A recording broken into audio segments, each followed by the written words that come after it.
Shalom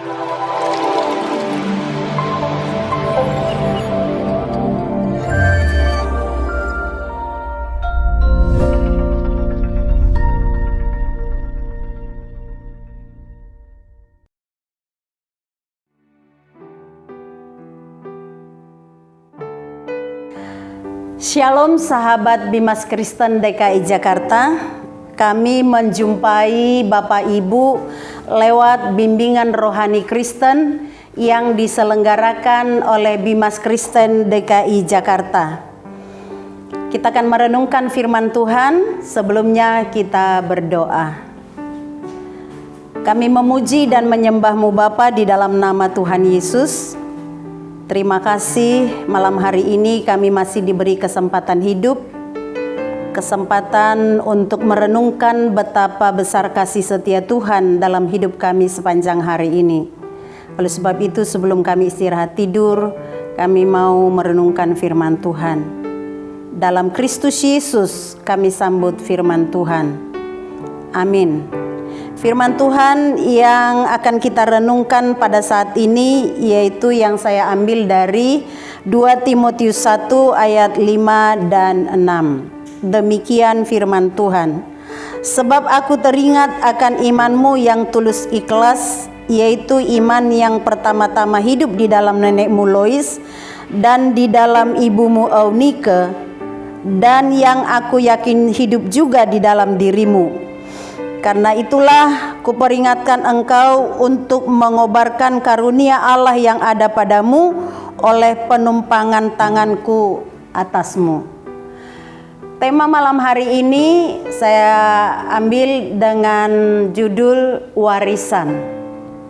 Sahabat Bimas Kristen yang kekasih, ada bermacam-macam warisan yang ada kita lihat, kita jumpai, bahkan mungkin kita terima dalam kehidupan kita.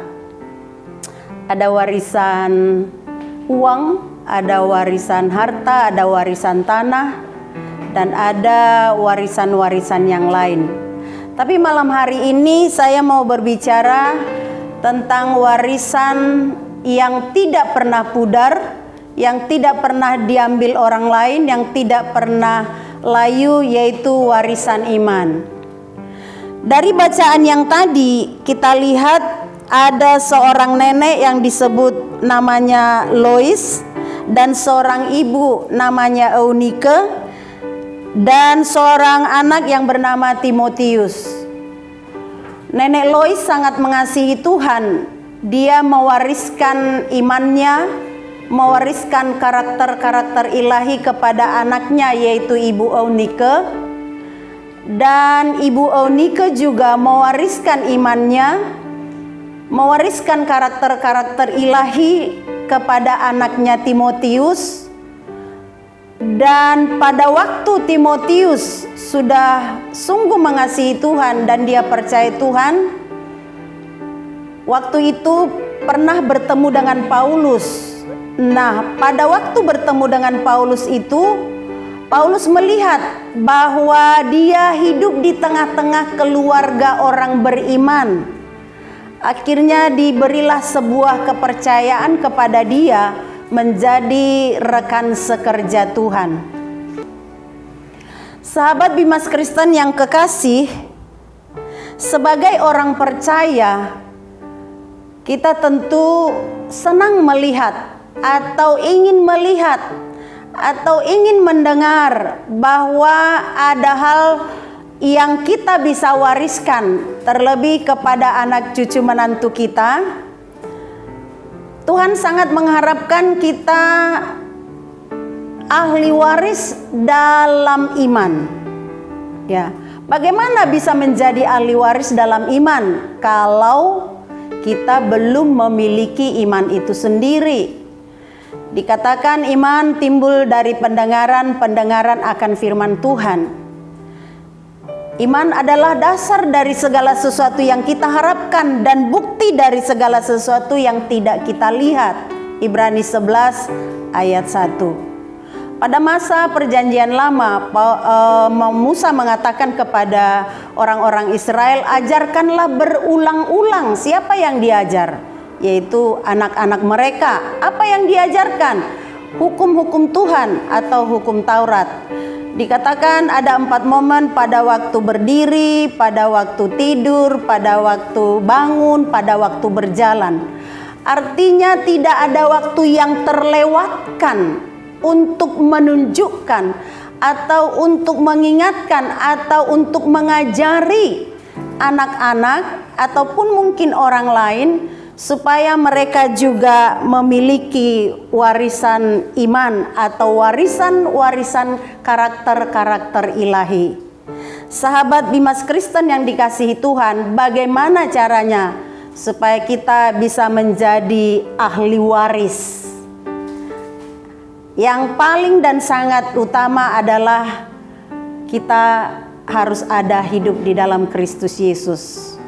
Menerima Yesus sebagai Tuhan dan Juru Selamat yang hidup. Pada mulanya adalah firman, firman itu bersama-sama dengan Allah dan firman itu adalah Allah. Bahkan dikatakan setiap firman yang keluar dari bibir mulut Allah itu akan bekerja sesuai dengan kehendaknya. Nah, oleh sebab itu sahabat Bimas Kristen yang dikasihi Tuhan, mari kita menjadi ahli-ahli waris yang sangat diharapkan oleh Tuhan. Sebagaimana Lois mewariskan imannya kepada Eunike, Eunike mewariskan imannya kepada Timotius, dan dengan iman yang dimiliki oleh Timotius, Paulus memberikan sebuah kepercayaan kepada dia menjadi pelayan Tuhan di kota Efesus. Terpujilah nama Tuhan. Kiranya kita sebagai orang-orang percaya bisa menjadi ahli-ahli waris di dalam Kristus Yesus Tuhan. Kita berdoa. Terima kasih Bapa untuk kebenaran firman-Mu pada saat ini. Ingatkan kami terus bahwa ada sebuah tanggung jawab yang harus kami kerjakan sebagai orang beriman, yaitu mewariskan iman dan mewariskan karakter-karakter ilahi, supaya banyak orang datang kepada Tuhan, kembali kepada Tuhan, memiliki Tuhan sebagai Tuhan dan Juru Selamat yang hidup. Dalam Kristus Yesus kami mengucap syukur dan berdoa. Amin. Sampai jumpa dalam kesempatan berikutnya. Tuhan Yesus memberkati. Jangan lupa like, subscribe, dan share supaya program ini boleh maju dan dikenal banyak orang. Shalom.